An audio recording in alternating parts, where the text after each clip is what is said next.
ಇವ್ರ ಹೆಸರು ಬ್ರಹ್ಮ ಬಾಬಾ ಅಂತ. ಇವರು ಮೊದಲ ಹೆಸರು ದಾದಾ ಲೇಖರಾಜ್ ಅಂತ. ಇವರು ಪ್ರತಿನಿತ್ಯ ಭಗವದ್ಗೀತೆ ಓದ್ತಾ ಇದ್ರು. ತುಂಬ ದಾನ ಧರ್ಮ ಭಕ್ತಿ ಪೂಜೆ ಇದೆಲ್ಲ ತುಂಬ ಮಾಡ್ತಾಯಿದ್ರು. ಭಗವದ್ಗೀತೆ ಓದ್ತಾ ಇದ್ರು, ಯಾತ್ರೆಗಳು ಮಾಡ್ತಾಯಿದ್ರು. 12 ಜನ ಗುರುಗಳಿದ್ರು ಇವ್ರಿಗೆ. 13ನೇ ಗುರುವಾಗಿ ಪರಮಾತ್ಮ ಸಿಕ್ಕರು. ಅಲ್ಲಿದೆಯಲ್ಲ ಜ್ಯೋತಿ ಸ್ವರೂಪದಲ್ಲಿ, ಆ ರೂಪದಲ್ಲಿ ಪರಮಾತ್ಮ ಕಾಣಿಸ್ಕೊಂಡು ಅವ್ರ ಶರೀರದಲ್ಲಿ ಪರಕಾಯ ಪ್ರವೇಶ ಮಾಡಿ ಅವ್ರಿಗೆ ಈ ಜ್ಞಾನ ಕೊಟ್ಟಿದ್ದಾರೆ. ಈಶ್ವರ ವಿಶ್ವವಿದ್ಯಾಲಯದಲ್ಲಿ ಏನೆಲ್ಲ ಜ್ಞಾನ ಕೊಡ್ತಾ ಇದ್ದೀವೋ ಅದನ್ನು ಇವ್ರು ಕೊಟ್ಟಿದ್ದಾರೆ. ಫಸ್ಟು ಓಂ ಪ್ರಥಮ್ನಲ್ಲಿ ಅವ್ರಿಗೆ ಇದೆಲ್ಲ ತೋರಿಸಿದ್ದಾರೆ. ಯಾವ ಥರ ಇದು ಕಲಿಯುಗ ಎಂಡಾಗುತ್ತೆ, ಪ್ರಕೃತಿ ವಿಕೋಪಗಳಾಗ್ತವೆ, ಭೂಕಂಪಗಳಾಗ್ತವೆ, ಬಾಂಬುಗಳು ಬೀಳ್ತವೆ, ಈ ಕಲಿಯುಗ ಅಂತ್ಯಕಾಲ ಬಂದಿದೆ ಅನ್ನೋದನ್ನು ಪರಮಾತ್ಮ ಅವ್ರಿಗೆ ತೋರಿಸ್ತಿದ್ದಾರೆ. ತೋರಿಸ್ಬಿಟ್ಟು ನೆಕ್ಸ್ಟು ಹೊಸ ಯುಗ ಬರುತ್ತೆ, ಸತ್ಯುಗ ಬರುತ್ತೆ, ದೇವತೆಗಳೆಲ್ಲ ಮತ್ತೆ ಈ ಭೂಮಿ ಮೇಲೆ ಇಳೀತಾರೆ, ಸ್ವರ್ಗ ಬರುತ್ತೆ, ಅದನ್ನ ನೀನು ಸ್ಥಾಪನೆ ಮಾಡಬೇಕು ಅಂತ ಪರಮಾತ್ಮ ಇವರಿಗೆ ತೋರಿಸಿದ್ದಾರೆ. ಇದೆಲ್ಲ ಅವ್ರು ನೋಡಿದ ಮೇಲೆ ಅವ್ರು ವ್ಯಾಪಾರ ಮಾಡ್ತಾಯಿದ್ರಂತೆ. ಮುತ್ತು ರತ್ನ ವಜ್ರ ವೈಡೂರ್ಯಗಳ ವ್ಯಾಪಾರ ಮಾಡ್ತಾಯಿದ್ರಂತೆ. ಅದೆಲ್ಲದ್ರ ಮೇಲೆ ಅವ್ರಿಗೆ ವೈರಾಗ್ಯ ಬಂದ್ಬಿಡ್ತಾರೆ. ಅವ್ರ ಹತ್ರ ಈ ವಜ್ರ ಜೀವನ ಪರ್ಯಂತ ವಜ್ರಗಳ ವ್ಯಾಪಾರ ಮಾಡಿರೋದು, ವಜ್ರಗಳು ಅವ್ರಿಗೆ ಕಲ್ಲುಗಳ ಥರ ಕಾಣಿಸ್ತವೆ. ನೋಟುಗಳು ದುಡ್ಡುಗಳೆಲ್ಲ ಪೇಪರ್ ಥರ ಕಾಣಿಸ್ಬಿಡ್ತವೆ. ಅಲ್ಲ ಇದ್ರೂ ಅವೆಲ್ಲದ್ರ ಮೇಲೆ ಅವ್ರಿಗೆ ವ್ಯಾಮೋಹ ಹೋಗ್ಬಿಡ್ತಾರೆ. ಆಮೇಲೆ ಅವರು ಏನು ಮಾಡಿದ್ರು, ಓಂ ಮಂಡಳಿ ಅಂತ ಒಂದು ಟ್ರಸ್ಟ್ ಮಾಡಿ, ಆ ಟ್ರಸ್ಟ್ನಲ್ಲಿ ಜಗದಂಬ ಸರಸ್ವತಿ ಅಂತ ಒಬ್ಬರು ಹಿರಿಯರಿದ್ದರು. ಅವ್ರ ಹೆಸರಿನಲ್ಲಿ ಎಲ್ಲ ಟ್ರಸ್ಟ್ನಲ್ಲಿ ಎಲ್ಲ ಅರ್ಪಣೆ ಮಾಡಿ ಈ ಬ್ರಹ್ಮಕುಮಾರಿ ಈಶ್ವರ ವಿಶ್ವವಿದ್ಯಾಲಯವನ್ನು ಓಂ ಮಂಡಳಿ ಅನ್ನೋ ಹೆಸರಿನಲ್ಲಿ ಪ್ರಾರಂಭ ಮಾಡಿದ್ದು. ಗೊತ್ತಾಯ್ತಾ? ಇದು ಪ್ರಾರಂಭ ಆಗೋಕ್ಕೆ ಮುಂಚೆ ಇವರು ವ್ಯಾಪಾರಸ್ಥರು, ಬಿಸ್ನೆಸ್ ಮೆನ್. ಚಿಕ್ಕ ವಯಸ್ಸಲ್ಲಿ ಅವರು ರೇಷನ್ ವ್ಯಾಪಾರ ಮಾಡ್ತಾಯಿದ್ರು. ಮತ್ತು ದೊಡ್ಡವರಾದಮೇಲೆ ಪರಿವಾರ ಬೆಳೀತಲ್ಲ, ವ್ಯಾಪಾರ ಸ್ಟಾರ್ಟ್ ಮಾಡಿಕೊಂಡ್ರು. ಅವ್ರಿಗೆ ಭಗವಂತ ಒಂದು ವಿಶೇಷವಾದಂಥ ಕಲೆ ಕೊಟ್ಟಿದ್ದರು, ವಜ್ರವೈಡೂರ್ಯಗಳನ್ನು ಗುರುತಿಸೋ ಕಲೆ. ಕೈನಲ್ಲಿ ಎತ್ಕೊಂಡ್ರೆ ಈ ವಜ್ರದ ಬೆಲೆ ಇಷ್ಟೇ ಅಂತ ಅವ್ರು ಹೇಳ್ಬಿಡೋರು, ಗೊತ್ತಾಗ್ತಾಯಿತ್ತು.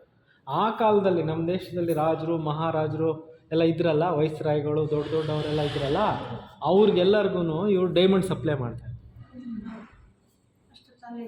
ಆ ಥರ ಅವರು ವ್ಯಾಪಾರ ಮಾಡಿಕೊಂಡು ಹಣ ಸಂಪಾದನೆ ಮಾಡಿ ಈಶ್ವರ ವಿಶ್ವವಿದ್ಯಾಲಯ ಸ್ಥಾಪನೆ ಮಾಡಿ ಜನಗಳಿಗೆಲ್ಲ ಒಳ್ಳೆ ಜ್ಞಾನ ಕೊಟ್ಟು ಹಳ್ಳಿನಲ್ಲಿರೋ ಮಕ್ಕಳನ್ನೂ ಅವ್ರು ನೆನೆಸ್ಕೊಂಡಿದ್ದಾರೆ. ಟೌನ್ನಲ್ಲಿರೋರನ್ನ ಅಷ್ಟೇ ಅಲ್ಲ, ಹಳ್ಳಿನಲ್ಲಿರೋ ಮಕ್ಕಳನ್ನೂ ಕೂಡ ಅವ್ರು ನೆನೆಸ್ಕೊಂಡಿದ್ದಾರೆ.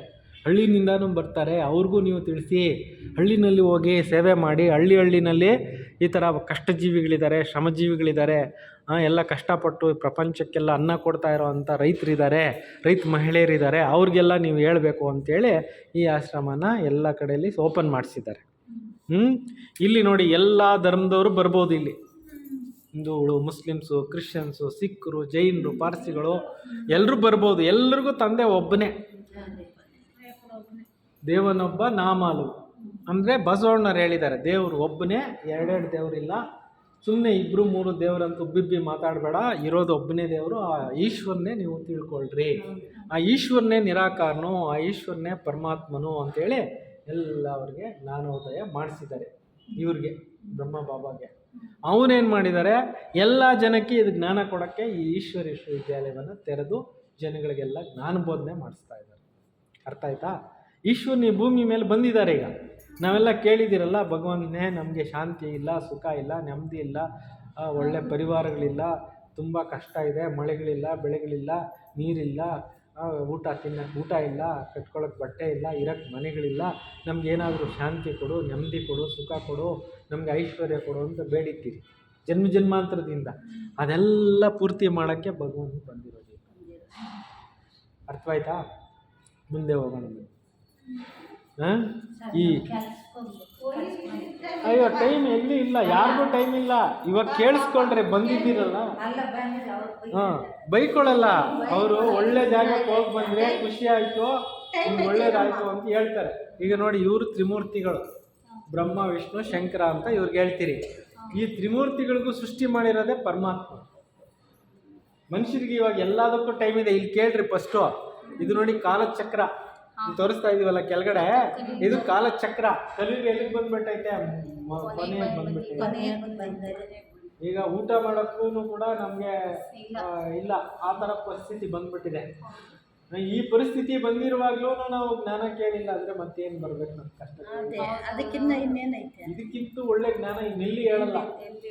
ಕೇಳಿಸ್ಕೊಳ್ರಿ, ಕಾಲಚಕ್ರ ಸತ್ಯುಗ ಆಗೋಯ್ತು, ತ್ರೇತಾಗ ಆಗೋಯ್ತು, ದ್ವಾಪರಗ ಆಗೋಯ್ತು, ಕಲಿಗ ಆಗೋಯ್ತು. ಈಗ ಈ ಕಲಿಯುಗ ಕೊನೆಗೆ ಬಂದ್ಬಿಟ್ಟೈತೆ. ಈ ಕಲಿಯುಗ ಹೋಗ್ಬಿಟ್ಟು ಸತ್ಯುಗ ಹೋಗ್ತದೆ. ಮತ್ತೆ ಸತ್ಯ ಸತ್ಯುಗ ಬರಕ್ ಮುಂಚೆ ಈ ಜ್ಞಾನ ತಿಳ್ಕೊಂಡು ಹೋದವ್ರಿಗೆ ಸತ್ಯುಗಕ್ಕೆ ಹೋಗೋ ಭಾಗ್ಯ ಸಿಗುತ್ತೆ. ಕಲಿಯುಗದಾಗೆ ಇದ್ದೋಗ್ತೀನಿ ಅಂದ್ರೆ ಸ್ವರ್ಗ ಸಿಗಲ್ಲ, ಸುಖ ಸಿಗಲ್ಲ. ಭಗವಂತ ಕೊಡಕ್ ಬಂದಾಗ ಈಸ್ಕೊಬೇಕು. ಭಗವಂತ ಕೊಡಕ್ ಬಂದಾಗ ಏನ್ ಮಾಡ್ಬೇಕು? ತಗೊಬೇಕು. ಸೊ ಭಗವಂತ ಎಲ್ಲಿಂದ ಬರ್ತಾರೆ? ಮುಂದೆ ನೋಡಿ, ಆ ಕಡೆ ಚಿತ್ರದಲ್ಲಿ ನೋಡ್ರಿ, ಭಗವಂತ ಎಲ್ಲಿಂದ ಬರ್ತಾರೆ? ಇದು ನೋಡಿ ಭೂಲೋಕ. ಈ ಭೂಲೋಕದ ಮೇಲೆ ನಾವೆಲ್ಲ ವಾಸ ಮಾಡ್ತಾ ಇದ್ದೀರಿ. ಇದ್ರ ಆಚೆ ಇರೋದು ಸೂಕ್ಷ್ಮ ಲೋಕ, ಅಲ್ಲಿಂದ ಮೇಲೆ ಇರೋದು ಪರಂಧಾಮ, ಅದು ಆತ್ಮಲೋಕ. ಅಲ್ಲಿಂದ ನಾವೆಲ್ಲ ಇಲ್ಲಿಗೆ ಬಂದಿದ್ದೀವಿ. ಇಲ್ಲಿಗೆ ಬಂದು ಈ ಶರೀರ ತಗೊಂಡು ಪಾತ್ರ ಮಾಡ್ತಾ ಮಾಡ್ತಾ ಮಾಡ್ತಾ ಮಾಡ್ತಾ ಅದನ್ನು ಮರ್ತ ಹೋಗ್ಬಿಟ್ಟಿದ್ವಿ. ಯಾವ ಊರಿಂದ ಬಂದಿದ್ದೀರಿ ನೀವೆಲ್ಲ?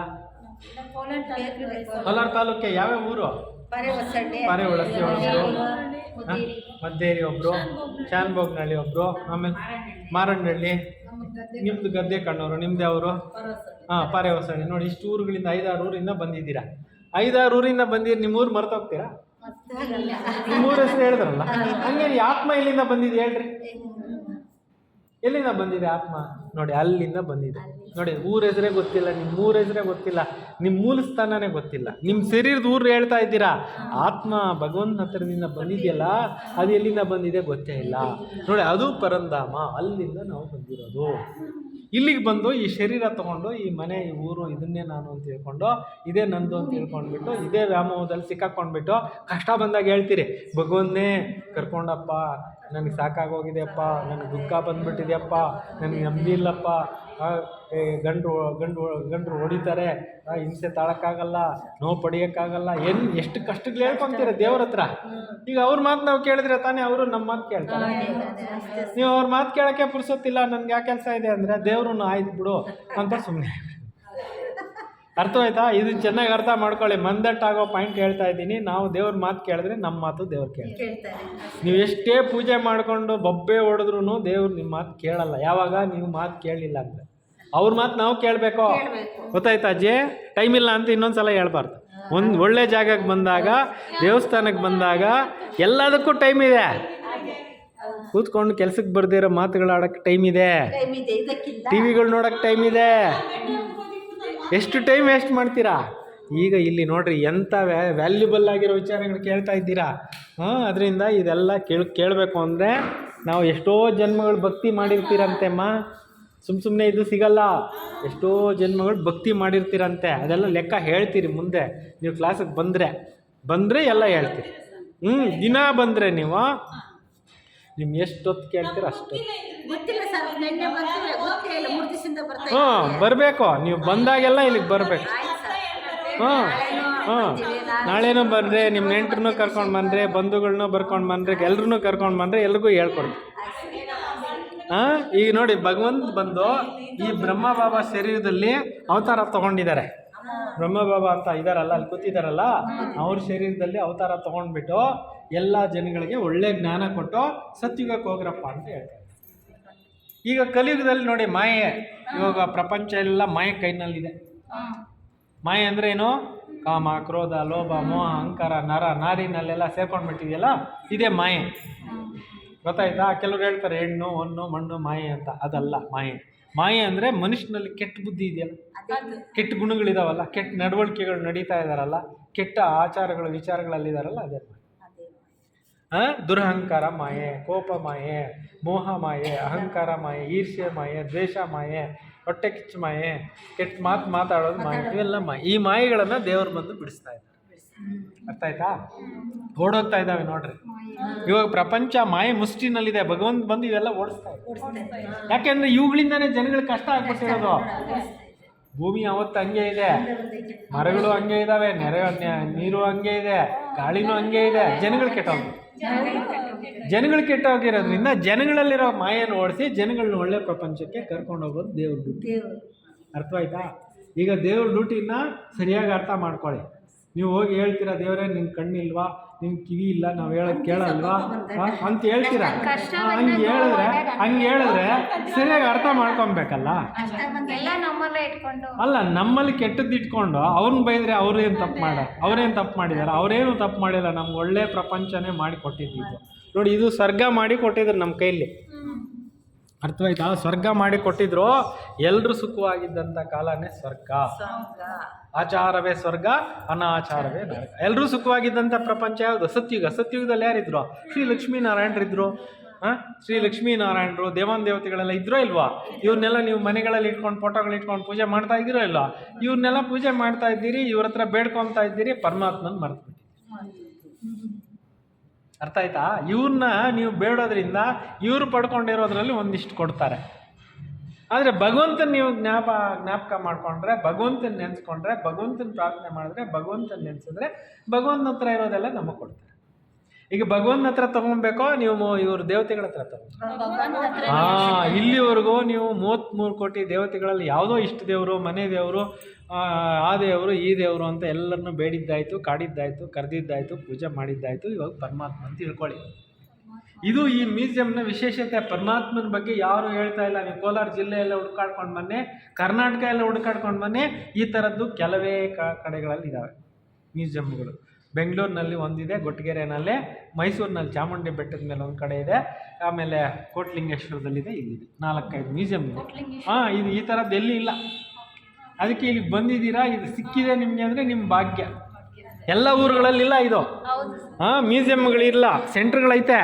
ಪರಮಾತ್ಮನ ಬಗ್ಗೆ ಯಾರು ಹೇಳ್ಕೊಡೋಕ್ಕೆ ಜ್ಞಾನ ಕೊಡ್ತಾ ಇಲ್ಲ. ಹುಬ್ಳಿನಲ್ಲಿ ಹೊಸದಾಗ ಆಗಿದೆ, ಯಾವಾಗಾದ್ರೂ ಹೋದಾಗ ಹೋಗಿ ನೋಡ್ಕೊಂಡು ಬನ್ನಿ. ಇಲ್ಲಿ ನೋಡಿ, ಪರಮಾತ್ಮನು ನೋಡಿ ಈ ಥರ ಇದ್ದಾರೆ. ಮೇಲೆ ಲೈಟು. ಪರಮಾತ್ಮನನ್ನ ನಾವು ಈ ಥರ ಪೂಜೆ ಮಾಡ್ತಾ ಇದ್ದೀರಿ, ಲಿಂಗಾಕಾರದಲ್ಲಿ ಇಟ್ಕೊಂಡು ಪೂಜೆ ಮಾಡ್ತೀವಿ. ಶಿವಲಿಂಗ ಹೇಳಿ. ಶಿವನ ಲಿಂಗ ಅದು, ಪರಮಾತ್ಮನ ಲಿಂಗ ಅದು. ಪರಮಾತ್ಮ ಕಣ್ಣಿಗೆ ಕಾಣಲ್ಲ, ಅದಕ್ಕೆ ನಾವೇನು ಮಾಡಿದ್ವಿ? ಶಿವಲಿಂಗ ಇಟ್ಕೊಂಡು. ಅದಕ್ಕೆ ಬಸವಣ್ಣವ್ರು ಹೇಳ್ತಾರೆ, ಅರಿವಿಗಾಗಿ ಕುರುಹನ್ನ ಕೊಟ್ಟರೆ ಕುರುಹನ್ನೇ ನಂಬಿದ ಕುರಿಗಳ ನೋಡ. ಅಂದರೆ ಭಗವಂತನನ್ನು ನೀವು ನಿರಾಕಾರ ರೂಪದಲ್ಲಿ ಕಾಣ್ರಪ್ಪ ಅಂತ ಹೇಳಿದ್ರೆ ಆ ಲಿಂಗನೇ ಪೂಜೆ ಮಾಡಿಕೊಂಡು ಏನು ಮಾಡ್ತಾ ಇದ್ದಾರೆ? ಭಗವಂತನ ಮಾಡ್ತಾರೆ.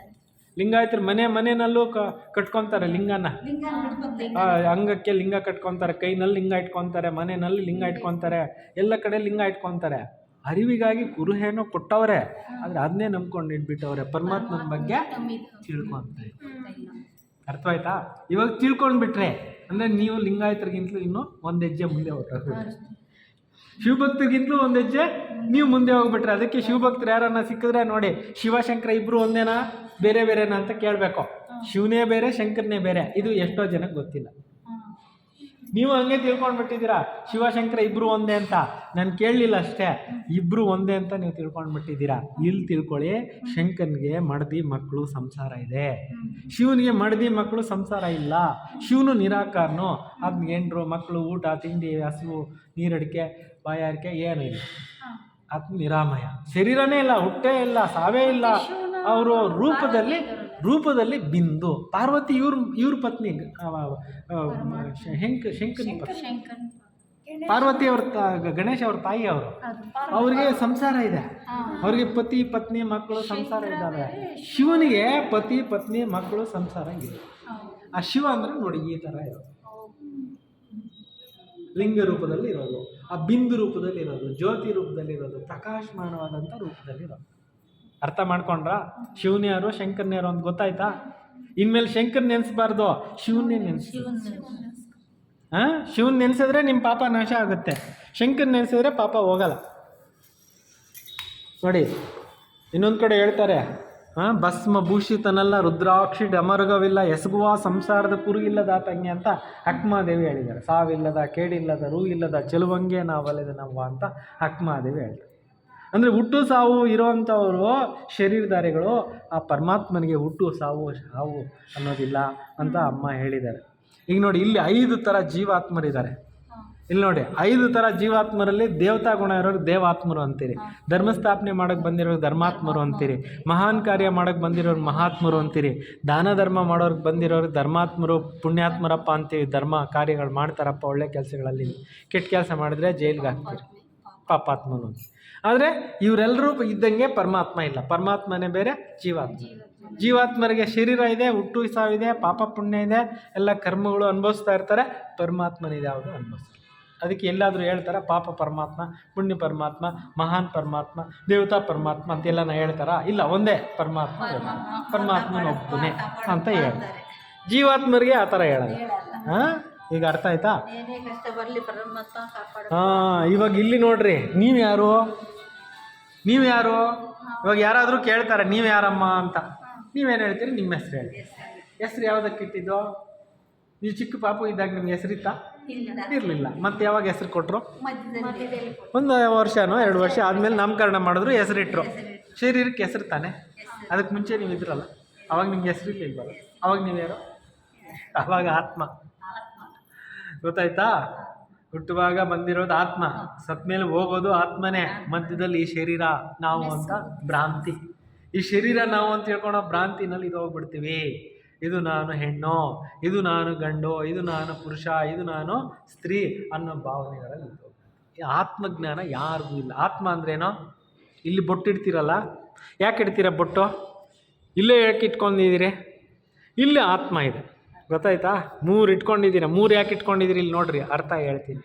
ಮನಸ್ಸು, ಬುದ್ಧಿ, ಸಂಸ್ಕಾರ ಸೇರಿ ಆತ್ಮ ಆಗಿರೋದು. ಇವರು 2 ಇಟ್ಕೊಂಡಿದ್ದಾರೆ, ಇವರು 2 ಇಟ್ಕೊಂಡಿದ್ದಾರೆ. ಅಜ್ಜಿ ದೊಡ್ಡದಾಗಿ ಒಂದು ದೊಡ್ಡದು ಇಟ್ಕೊಂಡಿದ್ದಾರೆ. ಅಜ್ಜಿ ನೋಡಿ, ದೊಡ್ಡ ಕಾಲದ ಹಿಂದಿನ ಕಾಲದಲ್ಲಿ ದೊಡ್ಡದಾಗಿ ಇಟ್ಕೊತಾ ಇದ್ರು ಅಜ್ಜಿ. ಹಾಂ, ಈಗ ನೋಡಿ ಆತ್ಮ ಇರೋದಕ್ಕೆ ಗುರುತಿಗೆ ಇಲ್ಲಿ ಇಟ್ಟಿರೋದು. ಗೊತ್ತಾಯ್ತಾ? ಆತ್ಮ ಏನು ಅಂತ ಗೊತ್ತಾಯ್ತಲ್ಲ ಇವಾಗ? ಈ ಶರೀರ ಒಂದು ಕಾರ್ ಇದ್ದಂಗಮ್ಮ. ಈ ಕಾರನ್ನು ನಡೆಸ್ಲಿಕ್ಕೆ ಹೆಂಗೆ ಡ್ರೈವರ್ ಬೇಕೋ, ಅದೇ ಥರ ನಮ್ಮ ದೇಹ ನಡೆಸ್ಲಿಕ್ಕೆ ಯಾವ್ದು ಬೇಕೋ? ಆತ್ಮ ಬೇಕು. ಈಗ ನೋಡಿ, ಪಂಚೇಂದ್ರಿಯಗಳು, ಕೈ, ಕಣ್ಣು, ಬಾಯಿ, ಮೂಗು, ಕಿವಿ ಅನ್ನೋದು ಪಂಚೇಂದ್ರಿಯಗಳು. ಈ ಎಲ್ಲ ಪಂಚೇಂದ್ರಿಯಗಳನ್ನೆಲ್ಲ ನಡೆಸ್ತಾ ಇರೋದು ಯಾವುದು? ಆತ್ಮ ಡ್ರೈವರ್. ಆತ್ಮ ಡ್ರೈವರ್ ಈ ಶರೀರನ ಏನು ಮಾಡ್ತಾ ಇದೆ? ನಡೆಸ್ತಾ ಇದೆ. ಬರೀ ಪಂಚೇಂದ್ರಿಯಗಳು ನಡೆಸಂಗಿದ್ದಿದ್ರೆ ಸತ್ತೋಗಿರೋ ಹೆಣ್ಣನ್ನು ಮಾತಾಡ್ಬೋದಿತ್ತಲ್ಲ, ನೋಡ್ಬೋದಿತ್ತಲ್ಲ, ಕೇಳ್ಬೋದಿತ್ತಲ್ಲ, ಮಾತಾಡ್ಬೋದಿತ್ತಲ್ಲ, ಊಟ ಮಾಡ್ಬೋದಿತ್ತಲ್ಲ. ಹಾಂ, ಇವಾಗ ಯಾರಾದರೂ ನಿಮ್ಮ ಮನೇಲಿ ಸತ್ತೋಗ್ಬಿಟ್ರೆ ಅವ್ರು ಊಟ ಮಾಡೋದ್ರೆ ಇದು ಹೇಳ್ತಾರಾ? ಇಲ್ಲ. ಯಾಕೆ? ಅದರಲ್ಲಿ ಪ್ರಾಣ ಏನಾಗ್ಬಿಟ್ಟಿದೆ? ಹೊಟ್ಟೋಗಿದೆ. ಎಲ್ಲಿಗೆ ಹೊಟ್ಟೋಗಿದೆ? ಮತ್ತೆ ಹೋಗ್ಬಿಟ್ಟು ನೋಡಿ ಮಗುಗೆ ಸೇರ್ಕೊಂತ ಇದೆ. ಇವಾಗ ನೀವು ಹೇಳ್ತಿರಲ್ಲ, ಮನೇಲಿ ಯಾರಾದರೂ ಒಂದು ಸಣ್ಣ ಮಗು ಹುಟ್ಟಿದ್ರೆ ನಮ್ಮ ತಾತ ಹುಟ್ಟವ್ರೆ, ನಮ್ಮ ಅಜ್ಜಿ ಹುಟ್ಟವ್ರೆ ಹೇಳ್ತೀರಾ ಇಲ್ವಾ? ಯಾರಿಗೆ ಹೇಳೋದು? ಆ ಮಗುಗೆ ಒಳಗಡೆ ಇರೋ ಅಂಥ ಆತ್ಮ ಹಿಂದಿನ ಜನ್ಮದಲ್ಲಿ ಅಜ್ಜಿನೋ ತಾತ ಆಗಿದ್ರು, ಅದು ಬಂದ್ಬಿಟ್ಟು ಮತ್ತೆ ಜನ್ಮ ಬಟ್ಟೆ ಬದಲಾಯಿಸ್ಕೊಂಡಂಗೆ ಹಳೆ ದೇಹ ಅವತ್ತೇ ನೀವು ದಫನ್ ಮಾಡಿಬಿಟ್ರೆ, ಮಣ್ಣು ಮಾಡಿಬಿಟ್ರೆ, ಆ ಆತ್ಮ ಬಂದು ಈ ಥರ ನಿಮ್ಮ ಮತ್ತೆ ಹೊಟ್ಟೆಯಲ್ಲಿ ಹುಟ್ಟಿದೆ. ಅರ್ಥ ಆಯ್ತಲ್ಲ ಆತ್ಮ ಅಂದರೆ ಏನು ಅಂತ, ಪುನರ್ಜನ್ಮ ಏನು ಅಂತ ಅರ್ಥ ಆಯ್ತಲ್ಲ. ಈಗ ಕೆಲವ್ರು ಹೇಳ್ತಾರೆ ಮನುಷ್ಯ ಹೋಗ್ಬಿಟ್ಟು ಹಂದಿ, ನಾಯಿ ಅದು ಇದಾಗ್ಬಿಡ್ತಾನೆ ಅಂತ. ಅದೆಲ್ಲ ಸುಳ್ಳು, ನಂಬೇಡ್ರಿ ಅದನ್ನು. ಪರಮಾತ್ಮನ ಹೇಳ್ತಾರೆ ಆತ್ಮ ಹೋಗ್ಬಿಟ್ಟು ಮತ್ತೆ ಮನುಷ್ಯನಾಗೆ ಹುಟ್ಟೋದು. ಮಾವಿನ ಬೀಜ ಬಿತ್ತಿದ್ರೆ ಮಾವಿನ ಮರನೇ ಬರೋದು, ಬಾಳೆ ಗಿಡ ಇಟ್ಟರೆ ಬಾಳೆ ಮರನೇ ಬರೋದು, ಮನುಷ್ಯ ಸತ್ತೋದ್ರೆ ಮನುಷ್ಯನೇ ಹುಟ್ಟೋದು ಅಂತ ಭಗವಂತ ಹೇಳಿ. ಅರ್ಥವಾಯ್ತಾ? ಇವಾಗ ನೀವು ಯಾರು? ಶರೀರನ ಆತ್ಮನ? ಆತ್ಮ. ಅರ್ಥ ಆಯ್ತಾ ಅಜ್ಜಿ? ನೀವು ಆತ್ಮನ ಶರೀರನ? ಆತ್ಮ. ನೀವು ಆತ್ಮನ ಶರೀರನ? ಪರ್ಮನೆಂಟ್ ಆತ್ಮ ಅಮ್ಮ. ಕರೆಕ್ಟಾಗಿ ಹೇಳ್ತಾ ಇದ್ದೀರಾ, ಸಂಕೋಚ ಪಡ್ಕೊಬೇಡ್ರಿ. ನೀವು ಆತ್ಮನೇ, ಅದರಲ್ಲಿ ಅನುಮಾನನೇ ಇಟ್ಕೊಬೇಡ್ರಿ. ಯಾವಾಗಲೂ ಆತ್ಮ ಆತ್ಮ ಅಂತ ತಿಳ್ಕೊಳ್ರಿ.